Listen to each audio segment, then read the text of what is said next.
నిజమే. గిటార్ స్ట్రింగ్స్ని ఇలా కిందకి పుల్ చేసి వదిలితేనే మ్యూజిక్ రాకుండా చూస్తేనే మ్యూజిక్ వస్తే బాగుండేది. కానీ అలా కుదరదు కదా, కిందకి లాగి వదలాలి.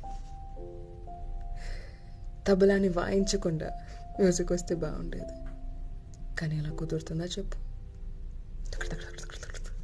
వాయించాలి. జీవితం కూడా అంతే, మనల్ని వాయిస్తూనే ఉంటుంది. For good music, for enlightenment, you know. So వాయించని, కిందకి లాగి పైకి వదిలిని, తబలా కొట్టేని, యాక్సెప్ట్ ఇట్. సరేనా? You're making the best music in the world.